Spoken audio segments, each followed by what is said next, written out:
Does Ilorin belong to the Fulani or Yoruba people? This question is the kind of question that makes historians sigh deeply and question humanity. But fine, since you are here, let's break it down. The short answer is no. No! Ilorin does not belong to the Fulani people. Now, before we dive into the juicy history of Ilorin and its ownership, let's start with the story of a man who was at the center of all the drama, Afonja. Afonja was the Are Ona Kakanfo during the reign of Alaafin Adebo of Oyo. The title Are Ona Kakanfo was basically like being the chief of defense staff, just with a little more power and unfortunately a lot more ego. Here's a cool tidbit.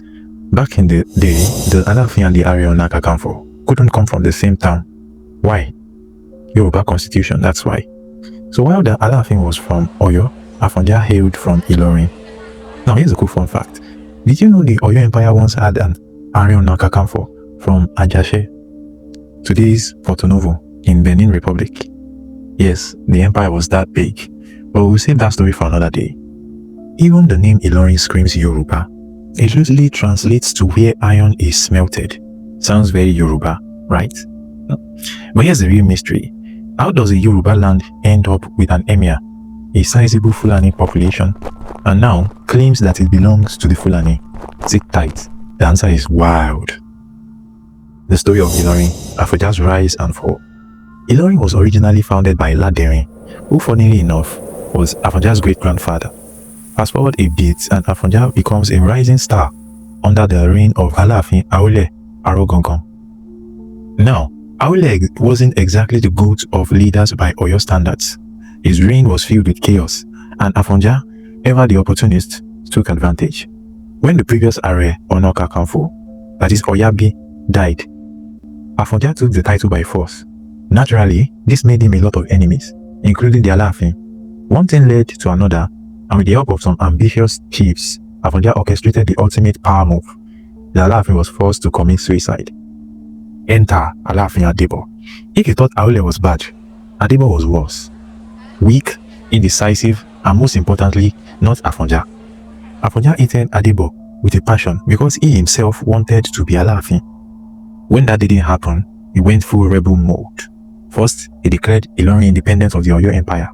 Then, like a bad breakup, other towns followed suit and stopped paying tribute to Oyo. Afonja wasn't done.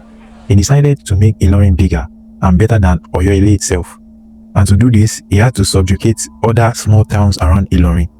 But here's where Afonja made a colossal mistake. Afonja invited his Muslim friend Alimi to Ilorin.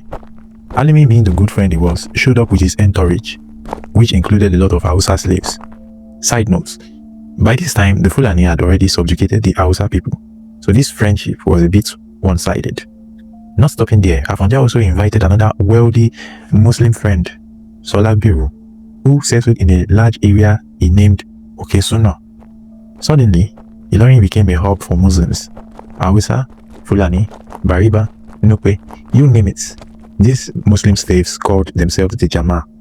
Afonja, in what can only be described as a tragic lapse of judgment, turned these Jama into his personal soldiers. They became so powerful that they started doing as they pleased, plundering, stealing, and generally being a nuisance. By the time Afonja realized they were out of control, it was too late. The Jama turned against him, and with no allies to back him up, Afonja fought bravely, but lost. The final nail in the coffin, his good friend Anime took over Ilorin, turning it into an emirate. So, who does Ilorin belong to? As you have seen, Ilorin was founded by a Yoruba man. Shout out to Laderin. And the majority of its population is still Yoruba. The Fulani may hold political power there, but let's not get it twisted. Ilorin is Yoruba land. Don't let anyone sell you fake history. Don't forget to subscribe to our channel, like, and subscribe. Goodbye. I love you guys.